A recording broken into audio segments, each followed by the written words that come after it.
ভাতা শুনানির আগে আজ ফের রাজপথে চাকরিহারারা। আজ বিকাশ ভবন অভিযানের ডাক 2016 গ্রুপ সি ও গ্রুপ ডি চাকরিহারাদের। যোগ্য অযোগ্যদের তালিকা প্রকাশের দাবিতে এই অভিযান। যোগ্যদের স্কুলে ফেরানোর দাবিতে করুণাময়ী থেকে বিকাশ ভবন পর্যন্ত অভিযান। কি দাবি তাদের, কোন দাবিকে সামনে রেখে, কোন দাবিকে সামনে রেখে তারা আজকের এই অভিযান করছেন, সরাসরি কথা বলবো। আমাদের সঙ্গে রয়েছেন আমাদের প্রতিনিধি ব্রতদীপ ভট্টাচার্য। ব্রতদীপ,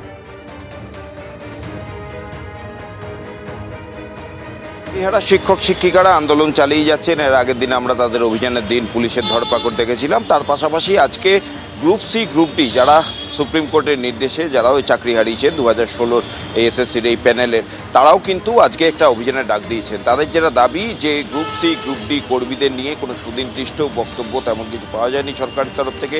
যে ভাতার কথা ঘোষণা করা হয়েছিল মুখ্যমন্ত্রীর তরফ থেকে, সেই ভাতা তারা নিতে চাইছেন না। তাদের বক্তব্য তাদের স্থায়ী একটা ব্যবস্থা করতে হবে, তাদের স্কুলে ফেরাতে হবে।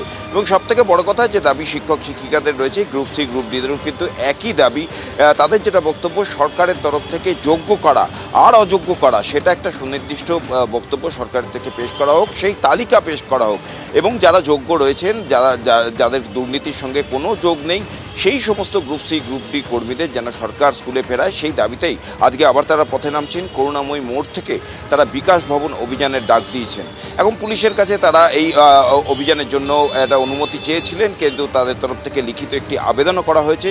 কিন্তু এখনও পর্যন্ত গ্রুপ সি গ্রুপ ডি কর্মীদের তরফ থেকে জানা যাচ্ছে যে পুলিশ এই মিছিলের লিখিতভাবে কোনো অনুমতি দেয়নি। তবে মৌখিকভাবে তাদের বলা হয়েছে যে যদি শান্তিপূর্ণভাবে মিছিল হয় তাহলে পুলিশের কোনো আপত্তি নেই, কিন্তু যদি কোনো অশান্তি হয় কিংবা কোনো রকম স্বাভাবিক পরিস্থিতি বিঘ্নিত হয় তাহলে কিন্তু আইনানুগ ব্যবস্থা নেওয়া হবে। তোমাকে ইতিমধ্যেই জানিয়ে রাখি যে এখনও কিন্তু 15 তারিখ বিকাশ ভবনে যে অভিযান হয়েছিল, যেদিন অশান্তির ঘটনা ঘটে এবং পুলিশ বেধড়ক লাঠিচার্জ করে শিক্ষক শিক্ষিকা এবং গ্রুপ সি গ্রুপ ডি কর্মীদের ওপর, সেই ঘটনাতে কিন্তু এখনও একাধিক শিক্ষকদের শিক্ষিকাদের তলব করা হচ্ছে থানায়। এবং একই সঙ্গে এই গ্রুপ সি গ্রুপ ডিদের কর্মীদের একাংশকেও কিন্তু থানায় তলব করা হয়েছে।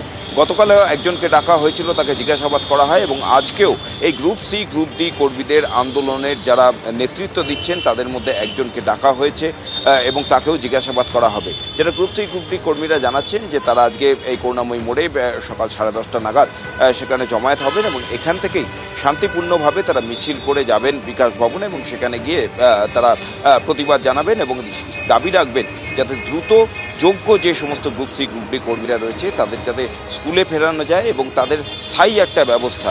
কারণ সুপ্রিম কোর্টের নির্দেশে চাকরি গিয়েছে তাদের, কিন্তু তারপর থেকে সরকার শিক্ষক শিক্ষিকাদের নিয়ে একাধিক বক্তব্য দিয়েছে, কিন্তু তাদের যেটা বক্তব্য শুধু ভাতার কথা বলা ছাড়া তাদের চাকরির বিষয়ে স্থায়ী কোনো বন্দোবস্ত সরকার কি করছে সেই নিয়ে কোনো সুনির্দিষ্ট পরিকল্পনা বা বক্তব্য তারা পাননি। তাই সেই বিষয়ে কোনো স্থায়ী একটা সমাধান সূত্র খোঁজার জন্যই তারা তার দাবিতেই আজকে তারা আবার পথে নামছেন।